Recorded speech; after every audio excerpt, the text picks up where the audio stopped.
Pegawai ASN adalah pegawai negeri sipil dan pegawai pemerintah dengan perjanjian kerja yang diangkat oleh pejabat pembina kepegawaian dan diserahi tugas dalam suatu jabatan pemerintahan atau diserahi tugas negara lainnya dan digaji berdasarkan peraturan perundang-undangan. Kedudukan ASN berada di pusat, daerah, dan luar negeri. Pegawai ASN berkedudukan sebagai unsur aparatur negara yang menjalankan kebijakan yang ditetapkan oleh pimpinan instansi serta harus bebas dari pengaruh dan intervensi semua golongan dan partai politik.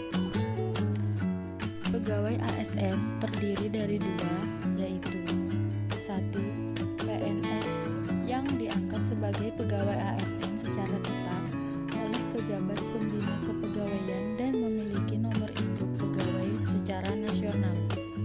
2. Pegawai pemerintah dengan perjanjian kerja yang diangkat berdasarkan perjanjian kerja untuk jangka waktu tertentu dalam rangka melaksanakan tugas pemerintahan sesuai dengan kebutuhan instansi. Pegawai ASN memiliki fungsi sebagai 1. Pelaksana kebijakan publik, 2. Pelayanan publik, dan 3. Perekat dan pemersatu bangsa.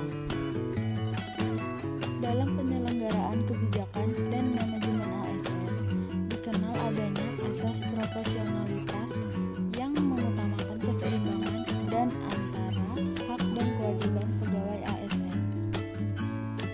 Dalam Undang-Undang ASN, hak PNS dan PPPK adalah sebagai berikut.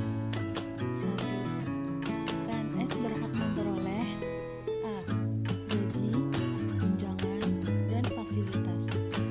B. Cuti. C. Jaminan pensiun dan jaminan hari tua. D. Perlindungan. Dan E. Pengembangan kompetensi. PNS juga mendapatkan hak perlindungan seperti A. Jaminan kesehatan, B. Jaminan kecelakaan kerja, C. Jaminan kematian, dan D. Bantuan hukum. Kode etik dan kode perilaku ASN. Dalam Undang-Undang ASN, kode etik dan kode perilaku bertujuan untuk menjaga martabat dan kehormatan ASN. Kode etik dan kode perilaku pegawai ASN antara lain: A. Melaksanakan tugasnya dengan jujur, bertanggung jawab. B. Melayani dengan sikap hormat, sopan, dan tanpa tekanan. C. Melaksanakan tugasnya sesuai dengan perintah atasan. D.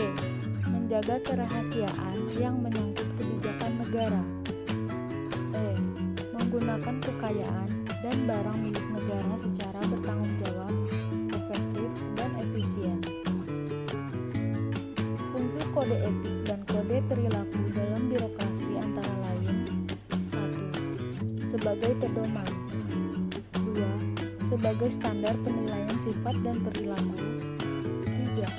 Etika birokrasi sangat penting sebagai panduan norma bagi aparat birokrasi dalam menjalankan tugas pelayanan pada masyarakat. Menurut Undang-Undang Nomor 25 Tahun 2009 tentang Pelayanan Publik, dijelaskan bahwa pelayanan publik adalah kegiatan atau rangkaian kegiatan dalam rangka pemenuhan kebutuhan pelayanan sesuai dengan peraturan perundang-undangan bagi setiap warga negara dan penduduk atas barang, jasa, dan atau pelayanan administratif yang disediakan oleh penyelenggara pelayanan publik. Terdapat 3 unsur penting dalam pelayanan publik, yaitu unsur pertama adalah organisasi penyelenggara pelayanan publik, unsur kedua adalah penerima layanan atau pelanggan, yaitu orang, masyarakat, atau organisasi yang berkepentingan, dan unsur ketiga adalah kepuasan yang diberikan dan atau diterima oleh penerima layanan atau pelanggan. Prinsip pelayanan publik yang baik untuk mewujudkan pelayanan prima adalah 1. Partisipatif, 2. Transparan, 3. Responsif, 4. Tidak diskriminatif, 5. Mudah dan murah, 6. Efektif dan efisien, 7. Aksesibel, 8. Akuntabel, 9. Berkeadilan. Sebagaimana diatur dalam Undang-Undang Aparatur Sipil Negara, ASN sebagai profesi berlandaskan pada prinsip sebagai berikut. 1. Nilai dasar. 2. Kode etik dan kode perilaku. 3.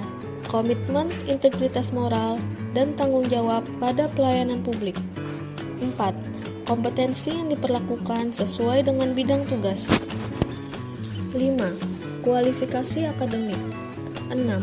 Jaminan perlindungan hukum dalam melaksanakan tugas. Dan 7. Profesionalitas jabatan. Praktik etiket pelayanan publik. Etika biasanya berkaitan erat dengan perkataan moral yang berarti juga adat kebiasaan atau cara hidup seseorang dengan melakukan perbuatan yang baik dan menghindari hal-hal tindakan yang buruk. Sedangkan etiket berarti aturan sopan santun dan tata cara pergaulan yang baik antara sesama manusia.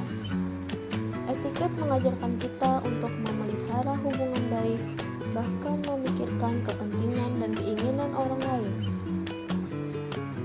Etika dan etiket mengatur perilaku manusia secara normatif. Etiket sebagai ketentuan tidak tertulis yang mengatur tindak dan gerak ASN dalam melayani pengguna jasa sangat perlu untuk mendapat perhatian dari organisasi dengan tujuan 1. Untuk menciptakan keakraban, keramah tamahan, dan menjaga sopan santun pelayanan. 2. Untuk dapat menyenangkan dan memuaskan pengguna jasa. 3. Untuk membina dan menjaga hubungan baik dengan pengguna jasa. 4. Untuk tidak menyinggung perasaan pengguna jasa. 5. Untuk dapat menjadi daya tarik, termasuk membujuk atau mempertahankan kepuasan pengguna jasa. Whole of government, juga dikenal sebagai pendekatan inteligensi, adalah sebuah pendekatan penyelenggaraan pemerintahan yang menyatukan upaya-upaya kolaboratif pemerintahan dari keseluruhan sektor dalam ruang lingkup koordinasi yang lebih luas guna mencapai tujuan-tujuan pembangunan kebijakan, manajemen program, dan pelayanan publik. Pertama adalah adanya faktor-faktor eksternal seperti dorongan publik dalam mewujudkan integrasi kebijakan. Kedua, terkait faktor-faktor internal dengan adanya fenomena ketimpangan kapasitas sektoral sebagai akibat dari adanya nuansa kompetisi antar sektor dalam pembangunan. Ketiga, khususnya dalam konteks Indonesia, keberagaman latar belakang nilai, budaya, adat istiadat, serta bentuk latar belakang lainnya mendorong adanya potensi disintegrasi bangsa. WOG dilakukan mulai dari sebatas koordinasi tanpa ada dampak perubahan institusi atau kelembagaan sampai dengan proses merger atau penyatuan beberapa lembaga menjadi satu unit organisasi baru.